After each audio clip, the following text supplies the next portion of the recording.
Hello എൻ്റെ എല്ലാ കൂട്ടുകാർക്കും ഇന്നത്തെ ഒരു പുതിയൊരു വ്ളോഗിലോട്ട് സ്വാഗതം. എല്ലാവർക്കും ഹാപ്പി ന്യൂ ഇയർ ആശംസിക്കുന്നതാണ്. ഞാൻ വീഡിയോ ചെയ്തിട്ട് ഏകദേശം 4 മാസമായി. ഇത് പുതിയ വർഷം തുടങ്ങിയിട്ട് 1 മാസവും കഴിഞ്ഞ് 5 ദിവസവും കഴിഞ്ഞ്. അപ്പോൾ ഞാൻ വിചാരിച്ച എന്തായാലും ഒരു വ്ളോഗ് ചെയ്യാം. 2 ദിവസമായിട്ട് വീട്ടിൽ കയറിയേക്കാണ്. കാലൊന്ന് ഉളുങ്ങി. രാവിലെ എഴുന്നേറ്റ് കഴിഞ്ഞപ്പോൾ കാല് നിലത്ത് കുത്താൻ പറ്റില്ല. വിരൽ മടങ്ങി തോന്നുന്നു കമന്ന് കിടന്നപ്പോൾ. അപ്പോൾ അതാണ് നമ്മുടെ വിശേഷങ്ങൾ. അപ്പോൾ എന്താണ് വിശേഷം എന്ന് വെച്ച് കഴിഞ്ഞാൽ, ഒരു 2-3 മാസത്തിനിടയ്ക്ക് ഒരുപാട് വിശേഷങ്ങൾ നമ്മുടെ നാട്ടിൽ നടന്നിട്ടുണ്ട്. ഒരു ദീപക് എന്ന് പറഞ്ഞൊരു ചേട്ടൻ ആത്മഹത്യ ചെയ്തു. പിന്നെ കോൺഫിഡൻസ് ഗ്രൂപ്പിൻ്റെ ചെയർമാനും ഫൗണ്ടറൊക്കെ ആയിട്ടുള്ള റോയ് സാറ് സൂയിസൈഡ് ചെയ്തു. പിന്നെ നമ്മുടെ പ്രധാനമന്ത്രി മോദി പള്ളിയിൽ പോയി പ്രാർത്ഥിച്ചു. പിന്നെ ശബരിമലയിലെ സ്വർണം കട്ടെടുത്തു. അങ്ങനെ ഒരുപാട് വിശേഷങ്ങളാണ് നാട്ടിൽ നടന്നുകൊണ്ടിരിക്കുന്നത്. നമ്മളെപ്പോഴത്തെ സാധാരണക്കാർക്ക് ഒന്നും പറയാനില്ല. വാർത്ത കേൾക്കുക, കാണുക, മിണ്ടാണ്ടിരിക്കുക, അത്രയേ ഉള്ളൂ. പിന്നെ ഉള്ളത്, നമ്മുടെ ഹൈവേ പണിയണ സ്ഥലത്തൊക്കെ റോഡൊക്കെ ഇടിഞ്ഞു പൊളിഞ്ഞു പോയിക്കൊണ്ടിരിക്കുന്നുണ്ട്. അറിയില്ല ഇതിൻ്റെ മേളിൽ കൂടിയൊക്കെ നമ്മൾ പോകുമ്പോൾ താഴോട്ടൊക്കെ പോകുന്ന അറിയില്ല. അതൊക്കെയാണ് നാട്ടിലെ വിശേഷങ്ങൾ. പിന്നെ മുല്ലപ്പെരിയാർ ഡാമിനെ കുറിച്ച് സംസാരിച്ച അഡ്വക്കേറ്റ് റസൽ ജോയ് സാറിനെ കണ്ടിട്ട് ഇപ്പോൾ കുറച്ച് നാളായി. പുള്ളിക്കാരൻ എവിടെ പോയെന്ന് അറിയില്ല. അതൊരു കാര്യം.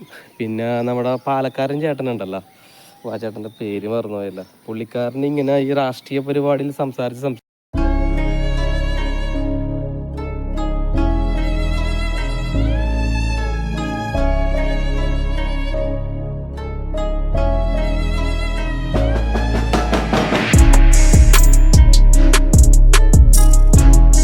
പുള്ളിക്കാരനെ ഇപ്പോൾ കാണാനില്ല.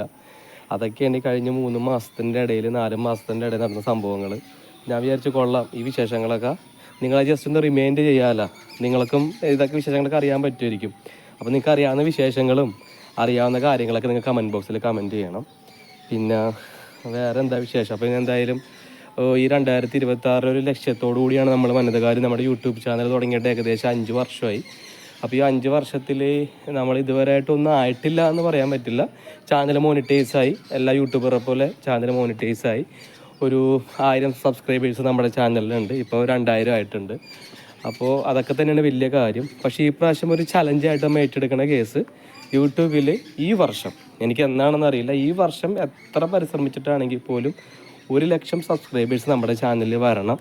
അതിന് വേണ്ടിയുള്ള കഠിന പ്രയത്നത്തിൻ്റെ ഒരു ഇതായിട്ടാണ് ഞാൻ ഈ നിമിഷം ഇപ്പോൾ ഒരു വീഡിയോ ചെയ്യണത്. എന്തായാലും നമ്മൾ നാളെ എന്ന് ഞാൻ പറഞ്ഞ് ഏകദേശം ഒരു മാസവും 5 ദിവസം കഴിഞ്ഞ്. അപ്പോൾ ഞാൻ വിചാരിച്ചു എന്തായാലും നമുക്ക് വീഡിയോ ചെയ്യാം. ലൈഫ് സ്റ്റൈൽ വ്ളോഗറാണ് ഞാൻ. അപ്പോൾ എൻ്റെ ജീവിതത്തിൽ നടക്കുന്ന കാര്യങ്ങളൊക്കെയാണ് എനിക്ക് നിങ്ങൾ ഷെയർ ചെയ്യാൻ പറ്റുള്ളൂ. നമ്മുടെ നാട്ടിൽ നടക്കുന്ന കാര്യങ്ങൾ ഷെയർ ചെയ്യാം, ജീവിതത്തിൽ നടക്കുന്ന കാര്യങ്ങൾ ഷെയർ ചെയ്യാം. ഇപ്പം എന്താണ്, കാലിന് വയ്യ, നടക്കാൻ കുറച്ച് ബുദ്ധിമുട്ടുണ്ട്. 2-3 ദിവസമായി വീട്ടിലിരുന്നിട്ട്. അപ്പോൾ എന്തായാലും ഇപ്പോൾ പയ്യൊക്കെ നടക്കാൻ പറ്റുന്നുണ്ട്. ഞാൻ വിചാരിച്ചു എന്തായാലും പുറത്ത് ഒരു വ്ളോഗൊക്കെ ചെയ്ത് നമുക്ക് സംഭവം സെറ്റാക്കാമെന്ന് ഓർത്ത്. അപ്പോൾ അതാണ് വിശേഷങ്ങൾ. അപ്പോൾ എല്ലാവർക്കും പുതുവത്സര ആശംസകൾ നേരണം. അപ്പോൾ എന്തായാലും നിങ്ങളെ വെറുപ്പിക്കാനായിട്ട് ഞാൻ തീർച്ചയായും എല്ലാ ദിവസവും വീഡിയോ ചെയ്യുന്നതായിരിക്കും. ഷോർട്സ് വീഡിയോ ചെയ്യുന്നുണ്ട്. ഇപ്പോൾ സഞ്ജു സാംസൻ്റെ കേസ് ഭയങ്കര ദയനീയമാണ്. ഞാൻ നമ്മുടെ ഷോർട്സ് വീഡിയോ ഇട്ടിട്ടുണ്ടായിരുന്നു. സഞ്ജു എന്താ പറയുക, ഡെക്കായതിനും പിന്നെ കളിക്കാൻ പറ്റാത്തതിൻ്റെയൊക്കെ സങ്കടം കൊണ്ടിട്ട് ഒരുപാട് പേര് എന്നെ വിമർശിച്ച്, ഒരുപാട് പേര് എന്നെ സപ്പോർട്ട് ചെയ്ത്. ഞാൻ ഫേസ്ബുക്കിലാണ് പോസ്റ്റ് ചെയ്തത്. ആ ഒരൊറ്റ വീഡിയോ നമ്മുടെ സോഷ്യൽ മീഡിയ ഉപയോഗിച്ചതിൽ ഒരൊറ്റ വീഡിയോ 5 ലക്ഷത്തോളം പേരാണ് കണ്ടത് ഫേസ്ബുക്കിൽ. പിന്നെ അതുകൂടാണ്ട് ഇൻസ്റ്റാഗ്രാമിലും ആ വീഡിയോ ഏകദേശം 21,000 പേര് കണ്ട്. പക്ഷെ ആ സെയിം വീഡിയോ യൂട്യൂബിലിട്ട് 1,100 പേര് പോലും കണ്ടില്ല കേട്ടോ. അത് ഭയങ്കര ഒരു സന്തോഷം തന്നെ കാര്യമാണ്. എന്തായാലും ഒരു സന്തോഷം കിട്ടി. പിന്നെ അതിനോടൊപ്പം നിങ്ങളോട് എനിക്കൊരു ഷെയർ ചെയ്യണ കേസ്, നമ്മുടെ ഫേസ്ബുക്ക് ചാനലല്ല, ഫേസ്ബുക്ക് മോണിറ്റൈസ് ആയിട്ടുണ്ട്. അതൊരു നല്ലൊരു ഇതായിട്ട് എനിക്ക് തോന്നുന്നത് നിങ്ങളെല്ലാവരും യൂട്യൂബേഴ്സ് ആണെന്നുണ്ടെങ്കിൽ പോലും ഫേസ്ബുക്കിൽ നിങ്ങൾ കോൺസെൻട്രേഷൻ ചെയ്യണം കേട്ടോ. കാര്യം എന്ന് വെച്ചാൽ അതിനകത്ത് ഏണിങ്സ് നമുക്ക് പെട്ടെന്ന് ഉണ്ടാക്കാൻ പറ്റും. 30 സെക്കൻഡിന് റീൽസ് ഇട്ടാൽ മതി. നമ്മുടെ ഈ യൂട്യൂബിൽ 15-20 മിനിറ്റിൻ്റെയൊക്കെ വീഡിയോ ഇട്ടിട്ട് അത് വൈറലൊക്കെ ആയിക്കഴിഞ്ഞാൽ നമുക്ക് എന്തെങ്കിലും ഏണിങ്സ് കിട്ടുള്ളൂ. ഇത് എന്ന് പറഞ്ഞു കഴിഞ്ഞാൽ ഫേസ്ബുക്ക് എന്ന് പറയുന്നത് ഭയങ്കര ടപ്പേന്ന് ഏണിങ്സ് ആവും കേട്ടോ. ഞാനത് റിവീൽ ചെയ്യൂല. കാര്യം നമ്മൾ എന്തെങ്കിലും ഒരു സക്സസ് ആയിക്കഴിഞ്ഞാൽ മാത്രമേ റിവീൽ ചെയ്യുള്ളൂ.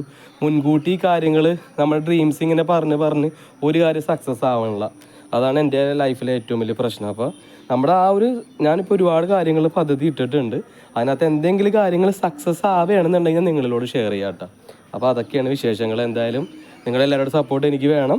വീഡിയോ ഇഷ്ടപ്പെട്ടെങ്കിൽ ലൈക്ക് ചെയ്യുക, കമൻറ്റ് ചെയ്യുക, നിങ്ങളുടെ അഭിപ്രായങ്ങളെല്ലാം കമൻറ്റ് ബോക്സിൽ കമൻറ്റ് ചെയ്യുക. അപ്പോൾ എന്തായാലും ഇന്ന് തുടങ്ങി ഇനിയുള്ള ഈ ഒരു വർഷമല്ല, ഇനിയുള്ള എല്ലാ ദിവസവും മാക്സിമം വീഡിയോ ചെയ്യാൻ വേണ്ടി നമ്മൾ നോക്കുന്നതായിരിക്കും കേട്ടോ. ഒരു ചേട്ടൻ വണ്ടി കൂടെ ഉണ്ട്, പോയിക്കോട്ടെ.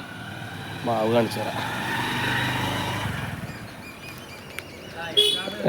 ഇത് എൻ്റെ സ്വന്തം ആൻറ്റി മംഗളാണ്. ഇതാണ് അവരുടെ ഭവനം. അപ്പോൾ എന്തായാലും അവർ വന്ന് കയറിയ സമയത്ത് നമ്മൾ വീഡിയോ ചെയ്തിട്ടുണ്ട്. കണ്ടല്ലോ എവിടെ പോയാണ്? ആ, എല്ലാവരും ഹായ് പറഞ്ഞിട്ടുണ്ട്. അപ്പോൾ ഗൈസ്, ഇതാണ് നമ്മുടെ വീഡിയോ. അപ്പോൾ നമ്മൾ ശക്തമായി തിരിച്ചു വരുന്നതായിരിക്കും. അപ്പം മറ്റാരുമല്ല, നിങ്ങളെ സ്വന്തം എന്തെങ്കിലും സൈൻ ഓഫ് ചെയ്യുന്നു. Peace and boom, by.